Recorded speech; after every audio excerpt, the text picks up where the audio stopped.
Hello, everybody. Thanks for joining us. For those of you who don't know me, my name is Peter Llewellyn, and I run the services at medcommsnetworking.com and the associated websites around that. So services for people in and around the MedComms business, the global MedComms business, by which I'm talking medical communications, medical education, and medical publishing. And we're now running these webinars every Wednesday. We've been running them for the last couple of years. You'll find the recordings all over at NetworkPharma TV. But this year I'm going to have a go at running one every Wednesday, 12 o'clock UK time, and just covering off topics that are interesting to the global community and bringing in specialists and experts, panelists and speakers from across the business and engaging with an audience like the one we have today. Today we're talking about medical societies, their congresses and so on. I'm absolutely delighted that we've got Len with us. Len, I'm going to hand over to you. We're going to have a presentation and then a Q&A session. So over to you, Len. Thanks. Thanks, Peter, and hi to everyone out there. Let me just share my screen. Here we go. So my presentation today is a follow-up to the one that I gave in July last year, which looked at the status of the virtual medical society conference world in the first half of 2020. So today I want to review what we learned in the second half of last year, spell out some of the challenges that the new conference landscape poses, and see what's likely to happen throughout the year. But before I start, and for those that didn't participate in the first webinar, let me quickly review what I think were some of the most important insights gleaned by July last year. Feedback from doctors indicated that the overall experience was positive for many reasons, too many to discuss here. Inevitably, many complained, some very loudly, about the inability to physically network. And overall, there appeared to be an agreed preference for hybrid events in future, perhaps without fully understanding what hybrid events could or even should be. From the medical societies, we learned that they were able to rapidly transform from physical to virtual formats, and in many cases deliver extremely good events. All or most suffered financially, and all appeared to believe that physical events were back in 2021. So in the second half of last year, the transformation to virtual continued, as was expected, no real surprises. We also started to see the exact scale of increases in attendance based on the data that medical societies released themselves. All societies cited record numbers of registrants and attendees, and often don't differentiate between the two. For example, the European Respiratory Society saw their attendee numbers increase by more than 150%, with attendees coming from a record 144 countries. The European Hematology Association saw their numbers more than double. It's worth noting that their registration fees were extremely moderate, up to a maximum of just €200. And it became apparent that moderate fees, or indeed fee waivers, have had and may have a significant impact on attendee and registrant numbers. And the European Society of Cardiology saw their numbers more than triple. An important qualifier here, though, is that it was for free. I attended, maybe some of you did too. So it begs the question whether the numbers would have been so high if there'd been a fee. One other really notable statistic is that half of the attendees were under the age of 40.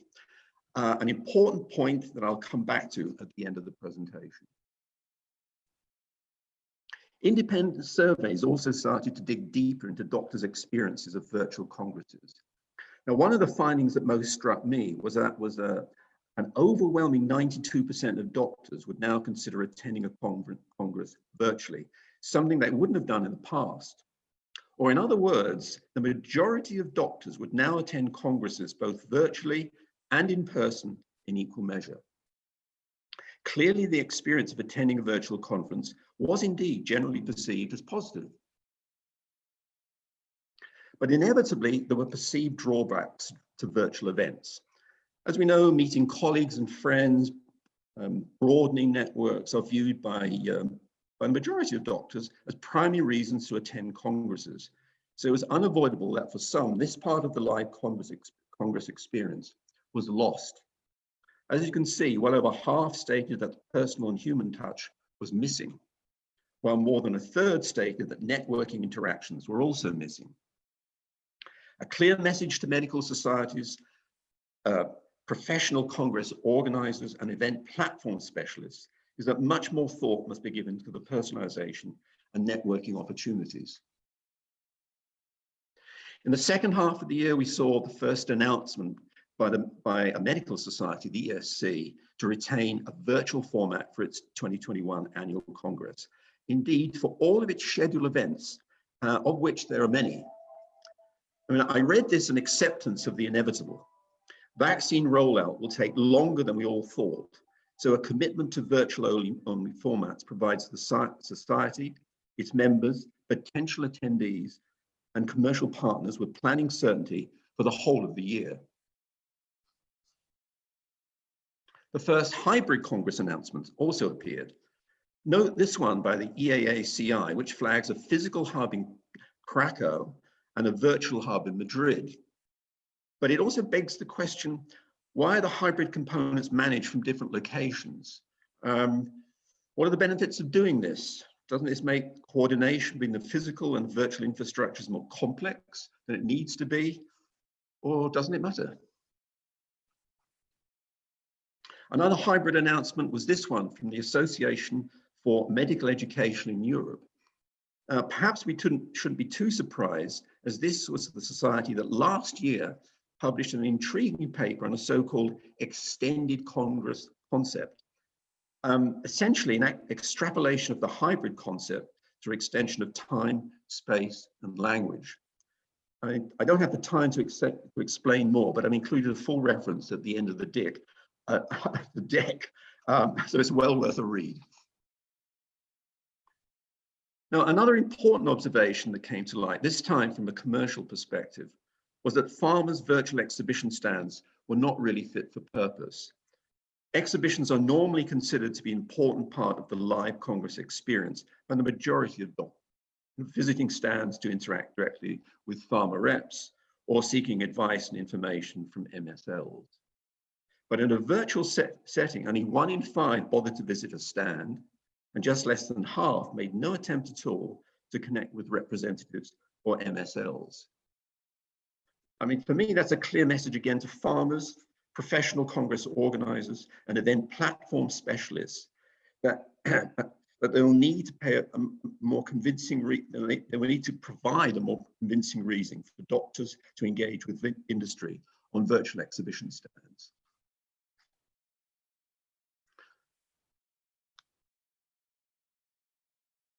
So what's in store for this year?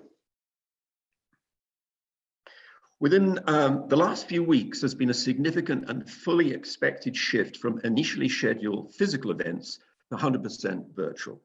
I expect more, probably all, will follow for at least the first half of 2021. But there are a few that can't make up their minds. I mean, EULAR, for example, states that its June Congress will be primarily virtual, with possible face-to-face components in Paris or indeed other locations. Well, my money is on EULAR going 100% virtual. Apart from the 2 hybrid conferences that I mentioned earlier, there have been no further explicitly hybrid conference announcements. The ECTRIMS October conference could possibly be hybrid, but its invitation is ambiguous, as you can see here, and reads remarkably like the format before last year, when societies simply bolted on live and on-demand options to physical events.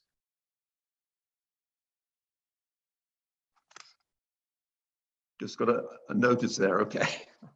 It's okay, Peter. Many societies continue to promote physical events for the second half of the year, but they look less and less likely given current scenarios for vaccine rollout in Europe and the USA. Note that ASCO is still holding out for its huge physical annual meeting in early June. And none of these societies that you can see here flagged up mention virtual options on their website. So it looks as though they're going full on for physical events. So from what I can see right now, there appear to be only three credible format options for this year. Most, I believe, will be virtual. Far fewer will be physical, but probably only in the last quarter. And even fewer will be hybrid, again in the last quarter. At least this will give many societies much more time to plan and organize hybrid events, if that's the direction they wish to take. But I'm really beginning to believe that many may not go down this route and may just keep with either a physical or a virtual event.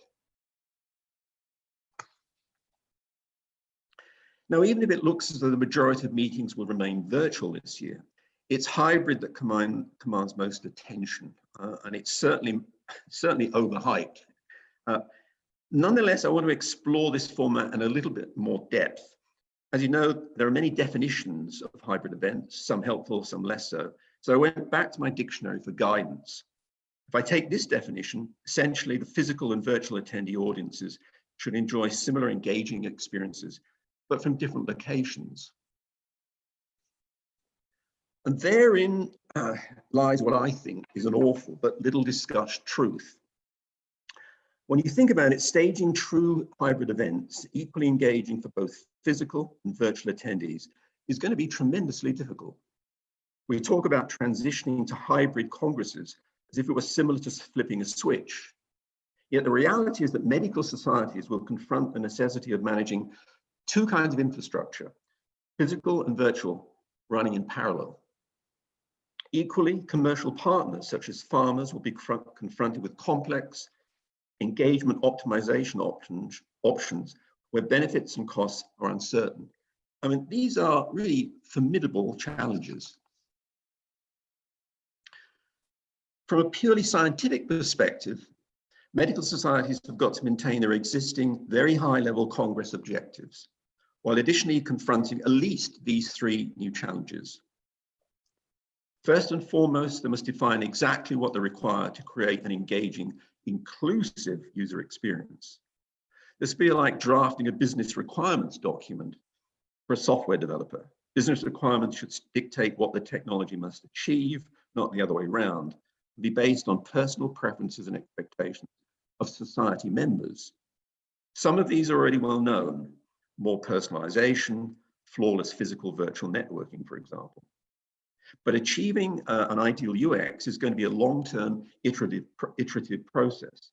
And I think it'll be led by the fail often, fail early mantra. Internally, they face significant disruption, particularly when you consider that medical societies are generally considered to be conservative, reactive members' needs, and slow to adapt. And on top of these challenges, there will be the need to develop new business models. What should they charge attendees in future? And importantly, sponsorship and exhibitor models must be re-examined, ideally together with commercial partners, such as farmers and medtechs. Well, to try to understand how these challenges could be met, I contacted an event platform organization which works with an impressive list of medical societies, one of which is the ESC. I spoke with Jelmer van Ast. He's the CEO of Conference Compass, and I asked him how his company approaches hybrid. So, full disclosure here, I make no apologies for giving Conference Compass a few plugs. I mean, he told me that they start from a high level. The company asked the question, why not, what we should do, or how should we do it. And there's an approach based on a concept known as the golden circle, which some of you might be familiar with. I was only vaguely familiar with it. And following the why, how, what sequence forces the company to think first long and hard about the purpose of a hybrid event, sharing knowledge, facilitating networking, and doing business, and defining corresponding stakeholders. It then uses three matrices, one for knowledge sharing, one for networking, and one for doing business, to visualize all possible stakeholder interactions. It gets a bit complex here. In each matrix, there are 4 quadrants corresponding to where stakeholders are located, on site or online. And here you can see the matrix used for visualizing network interactions between attendees. And I've just listed there on the right some of the reasons why people network. And when you go through that list, you can see there are different needs depending on what people are actually looking for in a network interaction.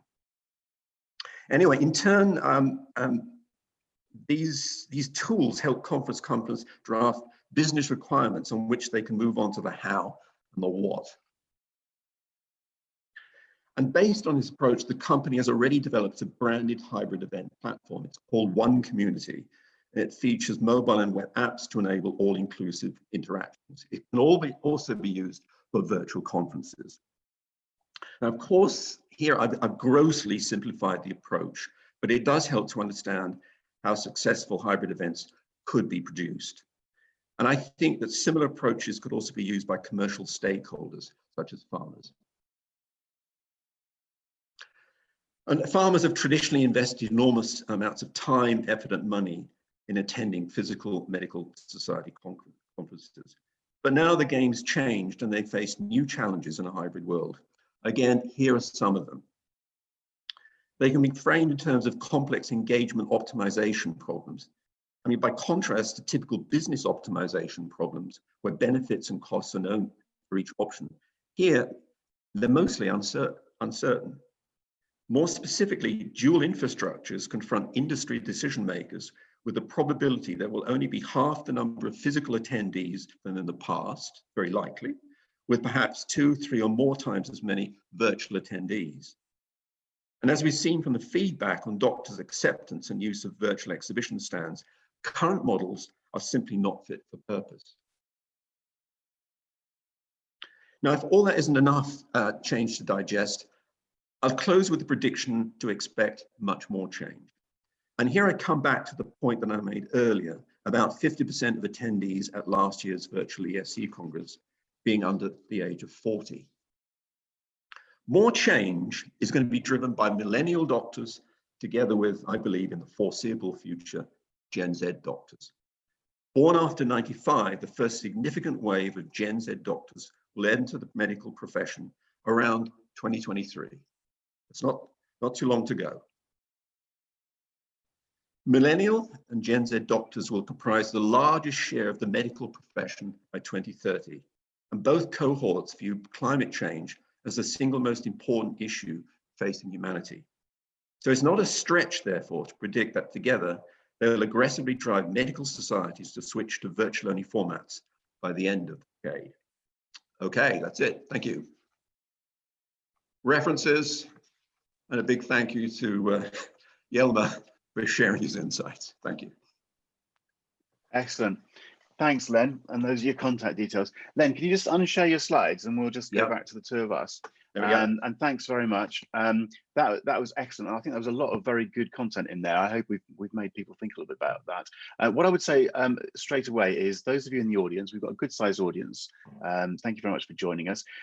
You guys, we'd love to hear from you in terms of your questions, your comments, your observations. Use the text boxes. You've got a chat box and a Q&A box.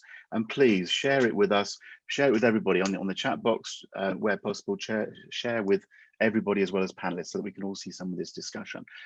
But your comments will feed this discussion we'll have for the next quarter of an hour or so.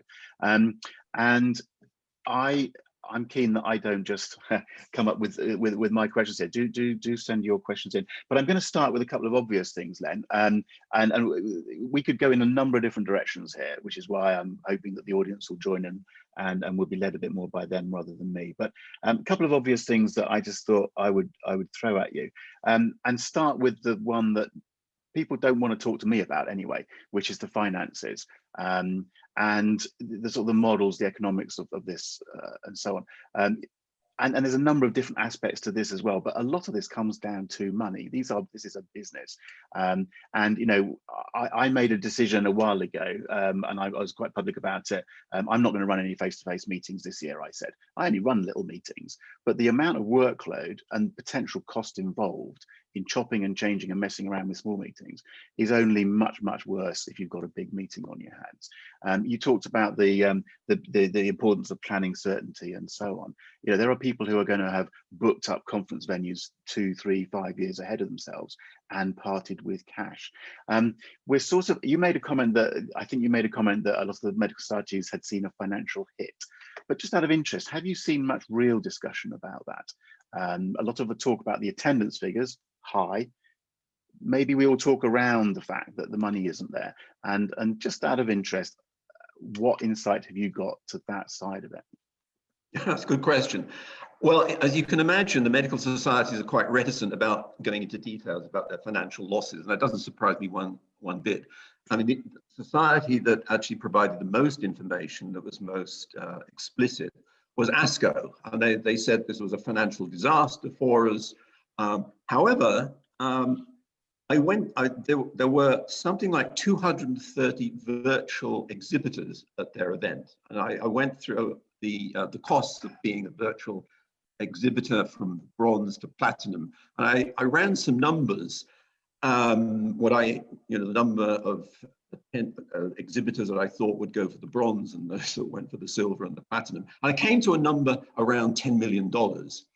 But that maybe doesn't compensate enough for what they had to do in terms of cancelling the physical event, which I can imagine was quite substantial, because what are the numbers of people that attend ASCO? 30,000, 40,000 or whatever. But so I don't really have that much more insight into the details of the financial losses, but there's not been a medical society that hasn't said we've lost a lot of money. Okay, and I heard a presentation. I heard a presentation from the ESC around about November time, and again they were talking around it, but there was a clear implication. This was a very expensive thing that we've done this year, because the ESC Congress last year, August was, as you said, free. But you know, there was also a clear message: we're a big organisation, we can carry it, but we need to find a model as we move forward. And it's interesting with the ESC. If everybody, I don't know who else has gone to have a look at the Congress details, but two things occurred to me when I looked at it a day or two ago. One is they're very much throwing themselves at this digital experience, and the website and everything is, you know, it looks like some real effort and thoughts going into it, whereas they pivoted last year very quickly, so it didn't look like. But the pricing I find fascinating. So register now and they're asking for 150 euros or something. It's a very, very different model. So you're going for volume, I guess, at a low cost. But you look around, I mean, I haven't tried to look at many of them. I've looked at a number of conferences one way or another, and you'll see the models are all over the place. So some people frankly seem to be charging as much for the virtual meeting as they used to for the physical event. Others, it's all over the place sort of thing. And the exhibition stand in particular side of it I find fascinating. We've got some comments coming in already. You know, it's if you're an exhibition organizer, you know, you've got space, or a conference organizer, you've got space where we can fit some stands in. We can charge them to use that stand space. It doesn't affect our overhead almost, right? So that's where a conference organizer with their spreadsheet goes, look, we can get all this extra dosh in. If you do it virtually, it's very, very difficult to see how that works, even if it worked in practice. And you said in your presentation that it often doesn't work very well anyway. And I certainly heard comments from various people saying the people who came to our stand were just our competitors. They were just curious about the thing. That again, it just changes the finances immediately. When you're talking about the numbers involved with ASCO or something, how much to take an exhibition stand, you know, there were people last year who were still committed to that and they just went with it. This year, one imagines pharma companies are pulling back and saying, we're not spending all that money because it's not going to work in that way. And that changes the economics so much. And the exhibition side of things, just to cover that one off, I've seen presentations from people, they can do some fancy technology, but does it really work in practice? And all the evidence seems to be it's not. And I'm saying some of this stuff, still looking at, I'm keen that some of the people on the call share their thoughts. You know, there are people out there who've seen some stuff happening out there that could put me right on this. But I've seen exhibition stands where essentially, if you go and look for it, and then you go and you click on something, you find a click to their website or something, and there might be some fancy technology. But it's quite a long journey, and how many people are going to do that? And how much are they going to pay for that? I think the economics change this hugely, absolutely hugely. I'm trying to read the questions at the same time. I'm having a look here too, Peter.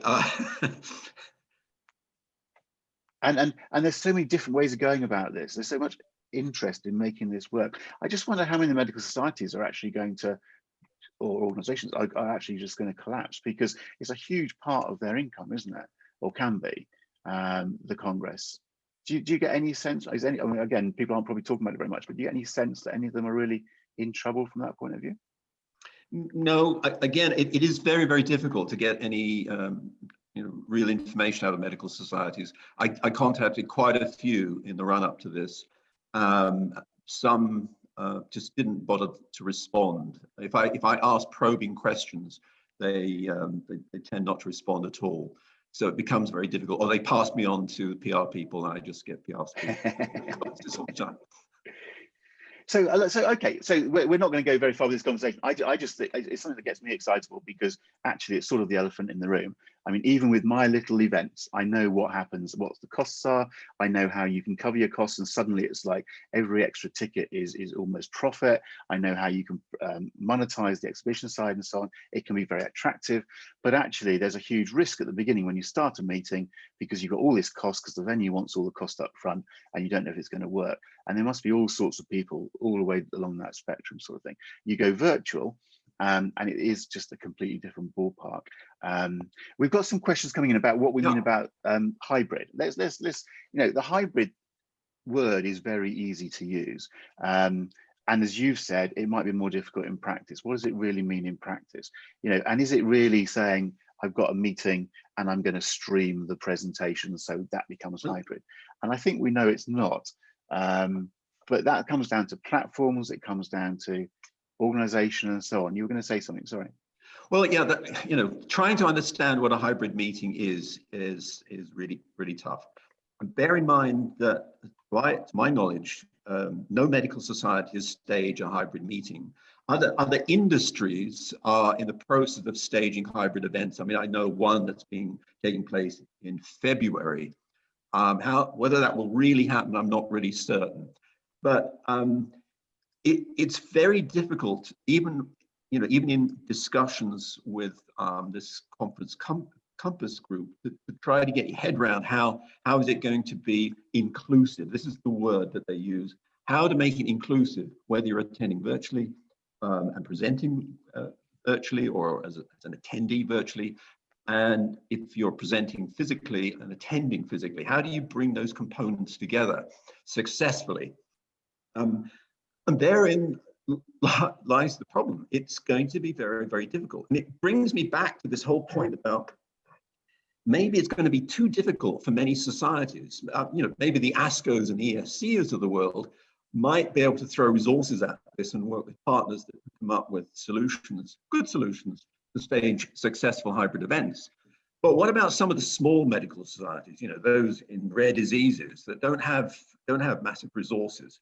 And I'm wondering whether they will actually go down that route. And so I'm waiting to see what these. We've got 2 hybrid events flagged up for the last quarter of next year. This medical education group that have this hybrid event in Glasgow, and this meeting by I think it was the Immunology Society in Krakow and Madrid, to see how they work. But that's it. We don't have any more to look at.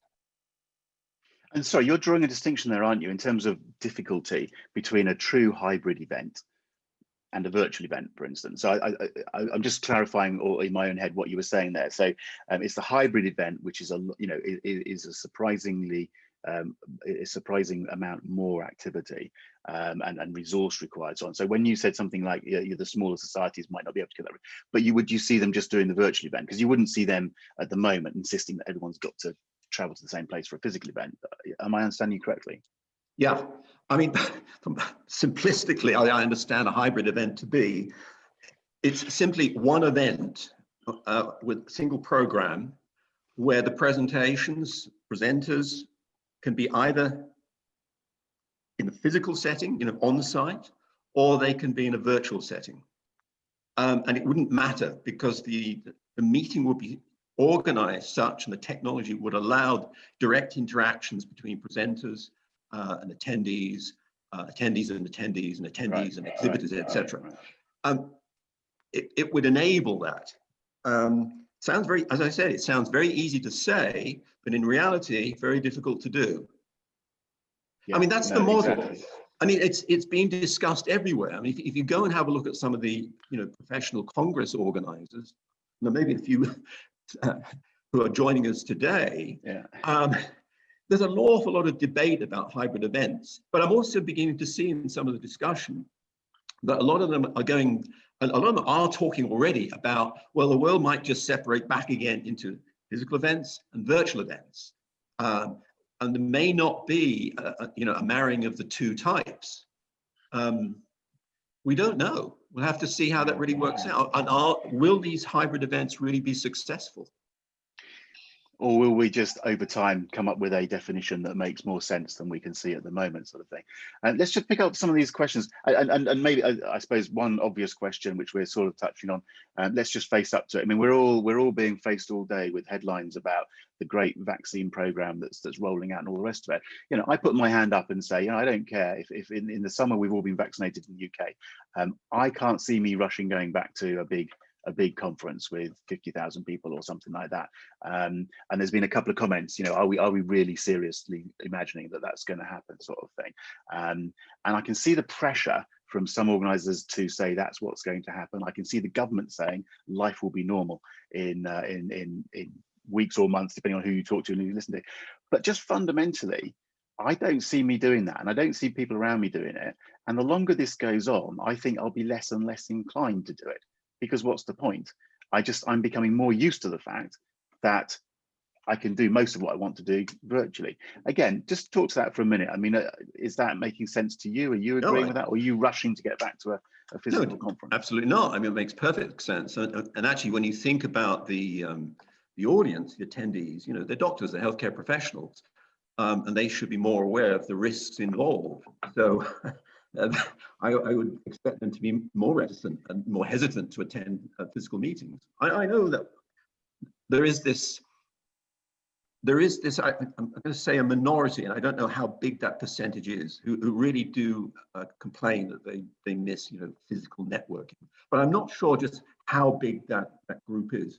And I do come back to the point that I made about half of the attendees at ESC's virtual event were under the age of 40, large chunk of millennials. And we've got these Gen Z doctors coming in to entering the profession only in 3 years' time.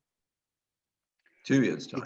Exactly. But again, sorry, Gillian's just saying a physical event is much more immersive. I mean, I completely agree.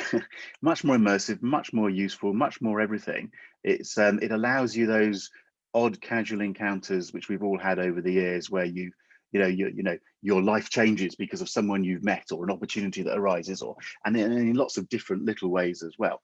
But the longer this goes on, you sort of forget about that, and you think about the fact that you're not traveling for 3 days to get to a meeting for a day, or whatever the examples are, sort of thing, and you just sort of go, well, it doesn't really matter. I mean, and I've got various stories. I mean, a few weeks ago, I was involved in 2 conferences at the same time on 2 computers, which I was both interested in. I was also trying to do something, organize my own. I'm at home, so I've got tasks to deal with at home, and so on. And actually, you realize the whole thing can be completely ridiculous. However, to come back to that question, right at the beginning, you touched on this, attendance figures are very high. That's what everyone talks about. But do they distinguish between attendance and registration? Do they really talk about who's actually coming and actually being engaged and actually sticking out?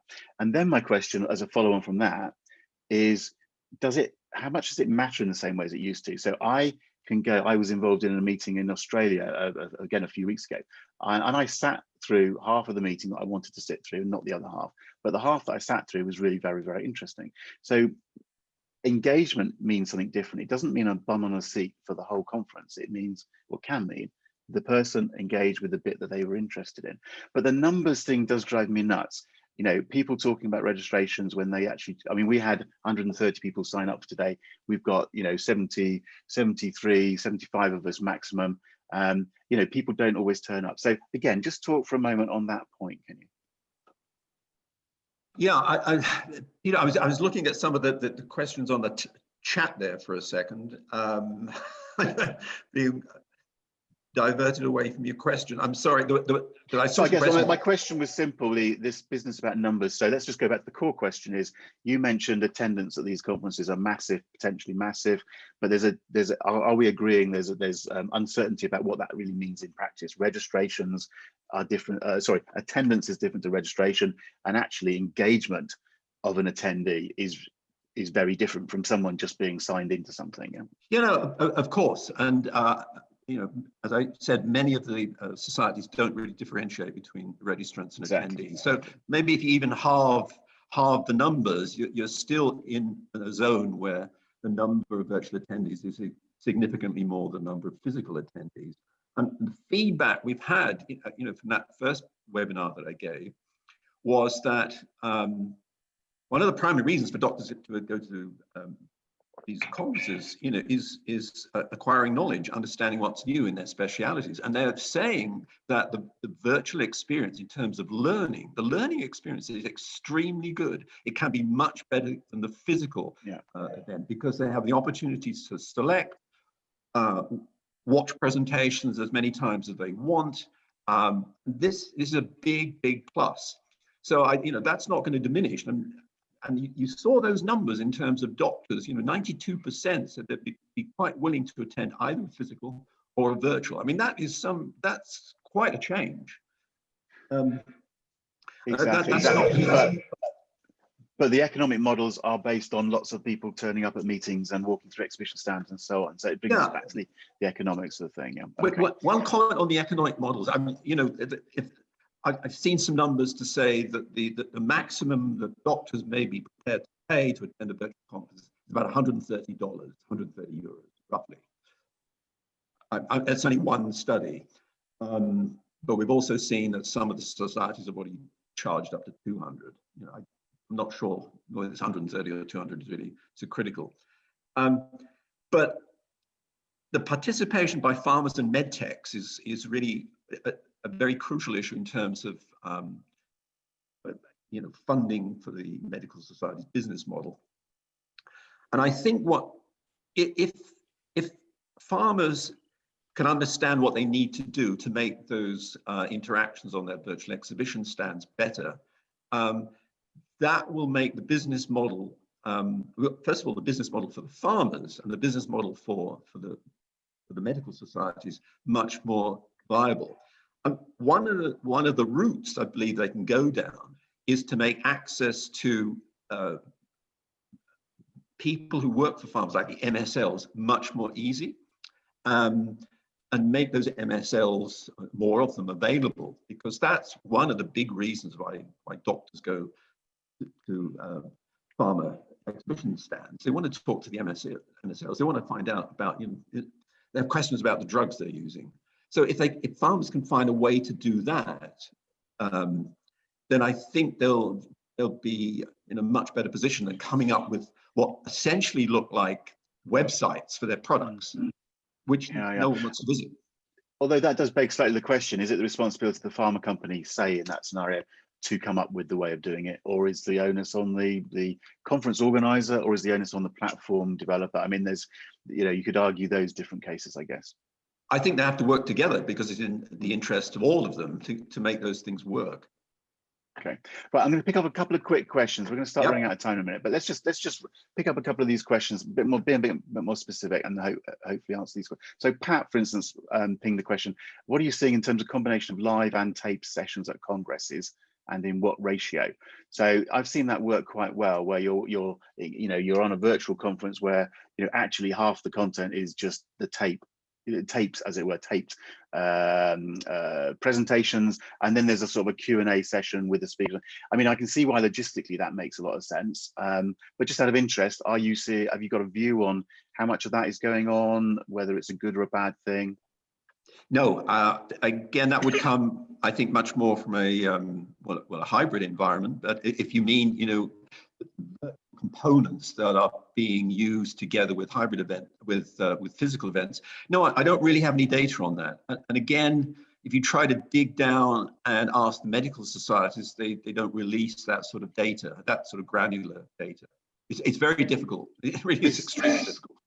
Yeah, certainly from a practical point of view, I mean, you can see the benefit of somebody doing a good presentation and you capturing that, and as a conference organizer, as it were, capture that, move it over here, stream it, knowing that it's going to work, and then have a Q&A session, because it avoids the sort of thing which happens in all these meetings where there's a technical blip in the middle when the guy's talking or something. You know what I mean? So I've seen some quite good merging of that sort of thing, well, but I don't know what the rights and wrongs are. It's a good idea to go and have a look at that extended conference concept that I mentioned. It's on the reference, where the whole idea of a hybrid conference is turned on its head, and they expand, you know, the time in which conferences can take place and the venues, and they introduce lots of language options. That's really worth having a look at. Okay. Language options came up in a couple of questions. I just wondered, I mean, I haven't personally, but I wouldn't probably have seen, you know, oh, so you touched on languages for global, hybrid, virtual conference. How much are you seeing in terms of subtitling, transcripting, transcribing, translation? That's not new. If any of you are familiar with the ESC's 365 concept, which they launched in something like some while ago, 2013. Yeah.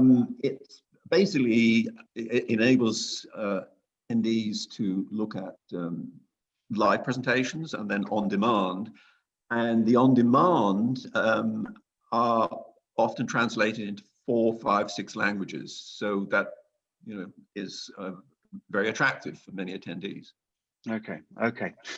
Look, I think for the purposes of today and for the audience today, let's draw a line on what we're doing in terms of recording, because I think we've covered a lot of very good ground there. We've covered some good questions. It'll be useful for people to come back and look at the video later on. I think, I guess the questions, well, the point to summarize is 6 months ago we talked, we didn't know entirely what was going to happen. 6 months on, we're talking, we still don't know entirely what's going to happen. It'll be interesting in another 6 months and so on. But yeah, interesting times and a lot of interesting stuff going on, and things are changing all the time. Like you keep saying, you know, the conferences organizers are changing their minds a little bit. Things are evolving. So if someone's watching this video in 6 months' time, some of what we've said may not be true. You need to go and look at what the societies are actually doing, sort of thing. Yeah. But thank you. I'm gonna, for the purpose of the recording, I'm gonna say a big thank you to the audience for joining us, for you for sharing such useful information. I'm gonna say goodbye to the audience who are online at the moment. Don't run away. We've still got 10 minutes, so we can cover off some of these other questions and keep talking. But thank you for those of you who are on, for joining us, and to say goodbye for the moment. I'm just going to say, as always, let's just have a little wave and say goodbye. I don't know why we wave, but we wave at the end. Go Len, wave.